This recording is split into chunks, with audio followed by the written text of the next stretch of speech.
Welcome to Muscatine in Focus, and today we have two special segments. We have Be Your Best with Almost Friday Fest, and also we have Campus Connection focusing on MCC Ag Department.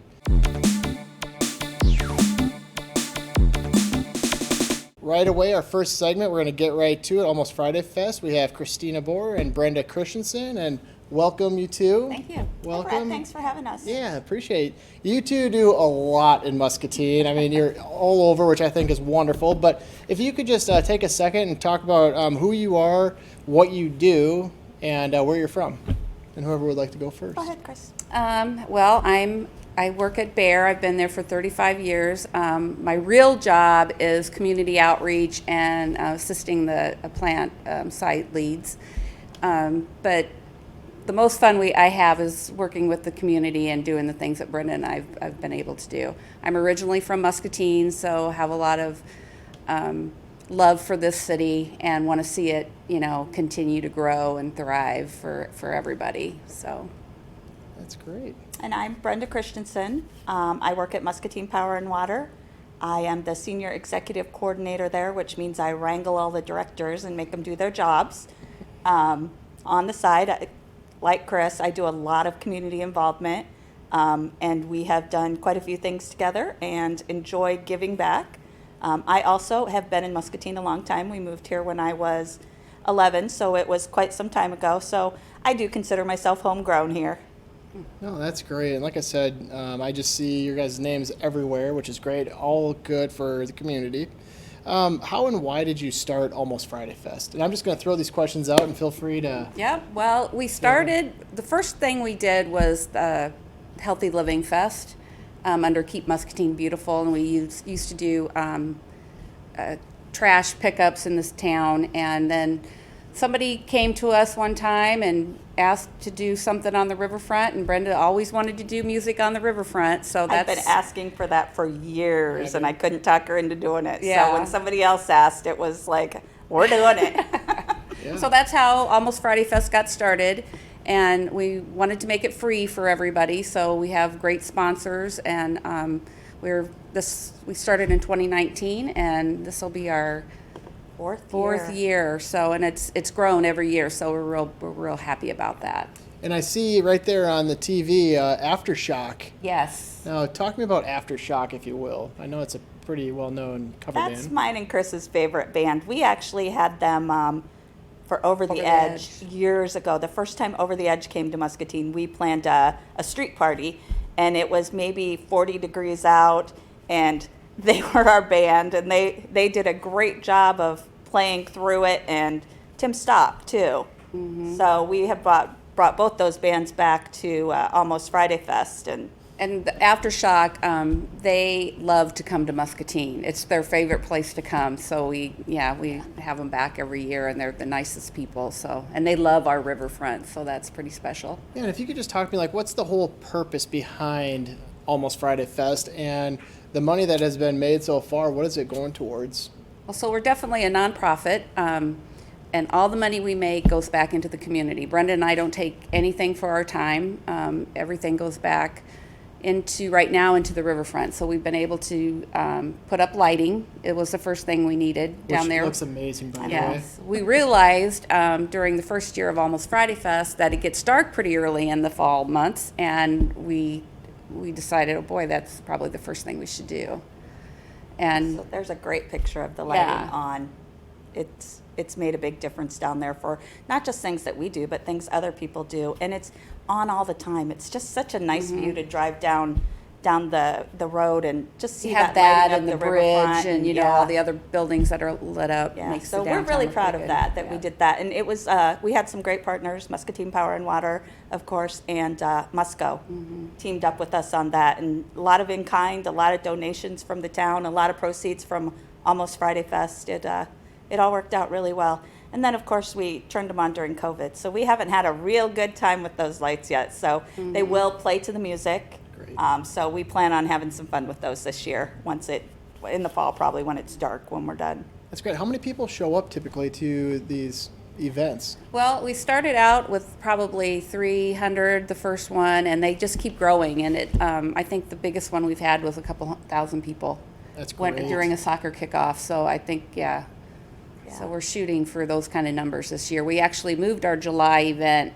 It's usually the fourth Thursday of each month, but we moved it to the third Thursday so we could have it during the soccer search kickoff. We'd love to show off our riverfront to all those people that come into town and wonder what they can do. So we do get all the info to all the hotels in town and say, send them down to the riverfront. We've got some free entertainment down there for them. It's a great riverfront, that's Yeah. for sure. Oh, Yep. boy. And Yeah. and I see in the picture, are there some vendors there too as well? Yeah.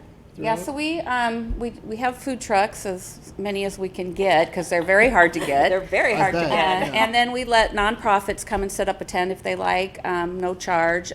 We have let vendors come. We do charge a small fee for that if they want like $25. But yeah, I think the more that there is for the the community come out and see, the better it is. And we have kid activities, Yeah, bounce and houses, I don't know if you and could see it in the back of that picture, but we do have a couple bounce houses. The library comes occasionally and reads stories. The art center loves to come down and do crafts with the kids. painting. We usually have face painting and temporary tattoos that we have some volunteers do. So we try and really focus on the family, not just on the adults in the community. I think that's definitely a key thing for sure. And I mean, that picture that was just up just a second ago, that looks pretty cool. Just everybody, and even the background picture.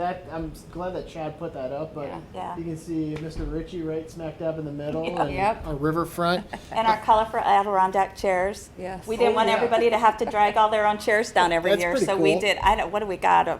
60 or 70 of Yeah. those chairs that we put out, but it's never enough. So people are encouraged to bring their own chairs and enjoy the fun. Yeah. So the big question, which I'm really excited about, talking about future plans, please. We are trying really hard to raise money for an amphitheater. That is where all of our proceeds will go this year. Chris and I have been out letting people know about it's coming. We're kind of aiming for, well, my aim is the last Almost Friday Fest in 2024. I want to blow that place out with the new amphitheater, but we are probably more realistically looking at 25. But we're going to hang in there and keep raising money and do it till it's done. Yeah, so we have the initial plan for the amphitheater, which was a huge start to the project. So now we're just reaching out to donors and going to try to get the money raised. So. And I don't know if there was a picture put up already of the amphitheater, I but don't know if we sent any. Did Okay. you send No, it but in? I there didn't are, send it. check out our Facebook page, Yeah. Keep Muscatine Beautiful. There's our pictures of Yeah. the design, which I think is really cool. And It's spectacular. Yeah. It's more than I ever imagined. and you that have a it could name be. for it as well. Well, we have a project name. We're calling it the Project Wave name? Project, which That's you can great. see on our shirts. We're hoping that it rolls into the name of the amphitheater, possibly, but we're not above selling the naming rights either to help us get to. so the end of WAVE the- stands for Waterfront Activity Venue for Everyone. Oh, that's cool. So that's Yeah. pretty cool. So Yeah. it's not just, it ties in with the river, it ties in with the top of the amphitheater, it looks like a big wave. So we were really excited coming up with a good logo for the project. You know what? That's pretty cool because I know like the Parks and Rec, thing is given opportunity for everyone, so that fits the Yep. same Yeah. the same thing as well. Well, and for the design on the amphitheater, the front space will be for like large crowds, concerts and whatnot, and then the back space will be for like more intimate crowds, like weddings, dance competitions. So it's going to be, people will be able to use it for a lot of different things. And that was one of the things, the whole time we were going through the design process, was we wanted to make sure this fit our community. We didn't just want it to be something that sat there and somebody used once a month for Almost Friday Fest. We wanted it to be something that the community would really get involved in and get behind. And so the second smaller side for weddings and little kid dance recitals and that kind of thing is going to be perfect. Mm-hmm. And then also that you have a couple structures off to the side as Little well. wings, we're The kind of wings. call them. The wings of the wave. The wings of the wave, yeah. Those are going to be like VIP sections for hopefully businesses or anyone that would want to rent them for an extra, cost. So That's creative. I Yeah. like that. Yeah, Yeah. very cool. And then in the back of the picture, a lot of people haven't noticed, we do have a another structure that is we're calling it the green room for now. I'm sure it'll end up with a name, but it will have dressing rooms and bathrooms and other areas for performers, because we do want bigger performers, and to get bigger performers like that into a town like Muscatine, you have to provide them Makes A sense. space. that kind of yeah. space. Yeah, so it may end up being in sections. Stages, you know, we yeah, may, we might we have may to not be do- able to do it all at once, but like I said, we're going to do it till it's done. Yeah. What have you heard from the community about, I mean, I'm guessing everyone loves this idea. Yeah, I mean, I know I saw it on news stations. yes, and, I we mean, had well a done. community feedback session, and it was all positive. We've had, some comments on Facebook about, people think the city's paying for it all, and why are they not fixing the roads or things like that. But the city is, of course, they're helping, but that they will not be the sole Right. contributors. Yep. The majority of the costs will be paid for with grants and donations. Oh, nice. Very So nice. it's not as if we're taking money from the city that could be spent on other things. We are planning to fundraise our way through this. Right, but what a great addition this would be to our riverfront. I mean, we've Oh, got one of yes. the best riverfronts, I Yeah. think, up and down the Mississippi. And when people come into Muscatine that want to visit, want to possibly live here, I mean, you drive past that. Yeah. It'd be a great little addition. Yeah, Big for addition. sure. You know, and Yes. that was one of the reasons we started the Almost Friday Fest on a Thursday night right after work, is we wanted to show people that were driving out of town and living elsewhere that, we can do stuff here. And I like so that was our Thursday night, 5 to 8 was right after work. Let's show them what we can do. And so it has worked out really nice. And And the people other- like the Thursday Yeah. night.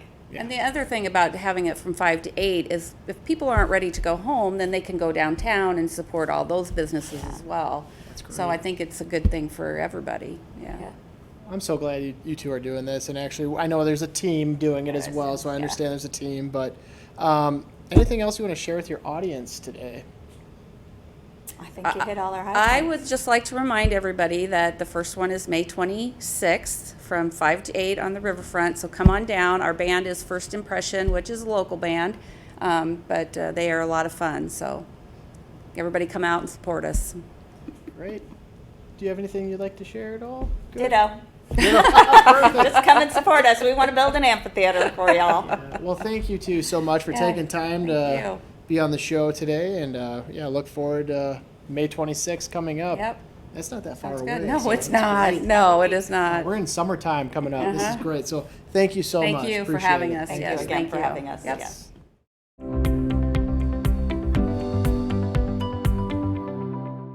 Hello and welcome to this segment here on Muscatine in Focus. We're excited to be bringing you a unique program that's happening at the Muscatine Community College, and we have a very special guest who will be talking about that, the agriculture and turf and landscape programs featuring the new hemp program that we have on campus. So welcome to the show. Tell us a little bit about yourself and kind of you said you're in 2 different degrees, so tell us about that and what is involved in those. All right, I'm Mary Powell. I am a part of the both turf and landscape and industrial hemp programs. What's really cool about it is I can get both those programs done in 2 years, which most places you wouldn't be able to even see that. Yeah, so kind of like overachieving, as you said. You're kind of doing I'm a little bit of 2 an for 1 because you never overachiever. know which way you're going, but they're very related. Yeah. So what happens in the turf and landscape program, like roughly, like what kind of things do you do in that? So right now we have one of our students out on an internship at a golf course. I'm at a greenhouse right now in Bettendorf. Okay. And what's really cool about it is we can actually, a couple of times we've gone out to actual golf courses to learn about the different types of grasses. We've learned how to maintain, take care of those, and we also learned more of the mechanical sides behind it. So I got to drive a skid steer.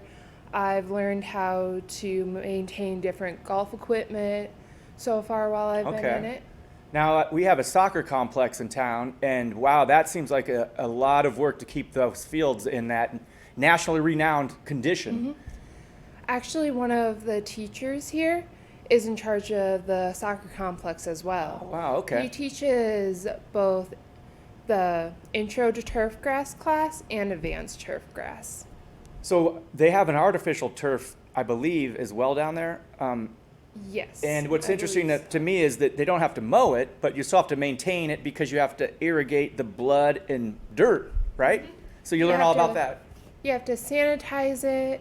You have this rake that will go through to try to pick up all the gunk that's in it. So sometimes you'll just get wrappers, sunflower seeds, I bet. all that type of Okay. stuff. And you have to go through it. One common misconception when it comes to false turf is that it's no maintenance. But no, it's low maintenance, Yeah. a little different. Okay, yeah, that seems, but it's less maintenance, so there's lots of advantages to it, and that's kind of cool that we have that down in Muscatine Soccer Complex as well. So you're also in a hemp program, and that's new here at the college. So tell us a little bit about the program. Well, actually, let's back up a little bit. That you guys went on a vacation of sorts. No, it wasn't a vacation. It wasn't was for quite a class. But you went to Colorado for your hemp program, right? Mm-hmm. Okay, so here you guys are, Estes Park, right? Yes. And what were you doing in Colorado besides the obvious, like enjoying your time? So we got to go to a hemp conference called NOCO. And while we were there, we got to go to a lot of different educational, I would say, seminar. Yeah, type exhibitions and things. different things. Yeah, there's a photo of you guys in front of the. Yes, in front of the exposition hall. In that hall was actually a bunch of different businesses trying to show off their products.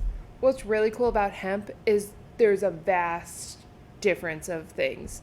We had stuff there that was bags, just straight bags. You had different drinks. You had, Hemp drinks. yes, CBG. You didn't bring any of those in? Actually, I did. Oh, all right. I actually did. I grabbed, Some props. this Oh, is a wow. CBD soda. Okay. What's CBD? I kind of know, but So, CBD is one of the cannabinoids when it comes to cannabis. And this won't get you high. hey, show it up to the camera there. So, this will Zero not. THC. Yes. It says right on there. Yep. But it's got 23 milligrams of CBD. Mm-hmm. And so it's got some health benefits to it. Yes, it does. It's not for flavor per se. All right. So there's thousands of things made out of hemp, right? Yes. Okay, so that's where this program is coming into play. We've got some photos of it that we'll show while we're talking, because hemp is similar to marijuana, right? As far as the way it looks, at least. Yes, how they look. There's a very big misconception when it comes to hemp that it's the same thing. For hemp, it will never get you high. Legally, you can't have more than 0.03% of THC in your hemp, or you have to destroy your entire crop. Okay. So actually, this year we had too much THC in our crop, so we had to destroy it all. Okay, quote unquote, destroyed it, right? You had a big bonfire, and No. and the neighbors got a little bit suspicious. Got really we- paranoid. What we did, we tilled it in to the soil, and to make sure that people don't actually like destroy it, we have a policeman come and You don't watch burn us it. Yeah, destroy it. I just have a big bonfire. So, what if it had THC? Like, let's say THC is legal everywhere. Mm-hmm. Would it be cheaper to manufacture that version of it, or do you have to go out of your way to rid it of the THC component? I'm not knowledgeable about how that kind of comes into play, but it's the same plant, but there's just a variation in the bud, maybe.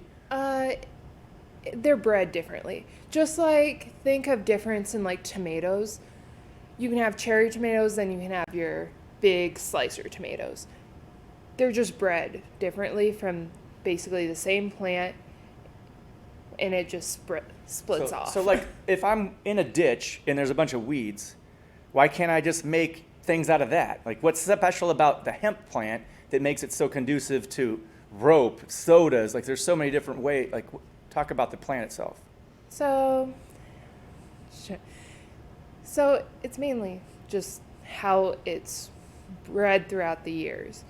We're trying to get a plant that has a high cannabinoid of a certain thing, or when it comes to fiber, it looks completely different because we want that thicker stalk in it. Well, out in the wild, it hasn't been bred to that standard. It's more so just a weed, like you're saying. Well, it's just rare you can get a degree in hemp, but you can't necessarily get a degree in dandelions or rose petals. It's such an important agricultural plant that it has a whole year program just learning about it. It's because it's just so versatile, and hemp can be a really big industry here in agriculture. So even if you look at other states that it's gotten legal. So let me back up a little bit. So in the United States, hemp is legal in all 50 states. Okay. That was passed by the 2018 Farm Bill. And here in Iowa, we've been allowed to grow it since March 2020. Wow. Okay, so that's why it's so new. Now you mentioned that those photos were in a greenhouse, but it's a secret location. Yes. So can you just tell us where it is? No, I can't Why do not? that. It's part of the college rule. Because it's kind of like you said, there's some misconceptions about it, and that's kind of why Yes. it's nice to educate the public about the differences as well, because it is a secret place, because somebody might get confused And and they'll then try just to get a big come- headache trying to smoke a weed. It's not a Yeah, weed, but they'll try to come in, and there's a big possibility it can get destroyed, or someone might just ruin our crop. And because what kind of of things can you do with your degree then? with my degree, I can honestly go to other states and work in other places. We also talk about creating our own businesses. Okay, yeah. In our hemp program, we actually got to visit other hemp farms here in Iowa, which was really cool. And we got to see how their setup is different than ours. Most of the setups we went to, they had it out in a field. It wasn't in a greenhouse. Okay, so in the hemp department and in the landscape and turf, we also have an agriculture department here right on MCC campus. And you also went to California as well recently? Yes, And what'd that you- was for my turf. Wow, one. okay. So it's kind of a neat thing for people considering a different degree, regardless of your path in life, that at MCC Agriculture Department, you guys go on internships, off-site, you have a greenhouse, we have classwork, and then study abroad, not study abroad, but we go to different states to learn about things. So it sounds fun. It really does. Oh, it really You guys look like is. you're having a blast in Colorado, you know. Yeah. It was really fun just to go to a lot of different places, and we got to learn a ton of different things. While at the hemp conference, I got to learn just different parts in the industry. I went to one section that was talking all about the seed production. Then I went to one that was talking about fiber and hempcrete, which is basically like concrete that you can make out of Wow. plants. Hempcrete, concrete, Yeah. yeah. It's very similar, and it's really strong. And what's nice about hempcrete, it's actually fire resistant. So it's less likely to catch on fire versus a lot of homes that we So I could would have my driveway made out of hempcrete. You could, but right now it's still a Would it be new green? industry.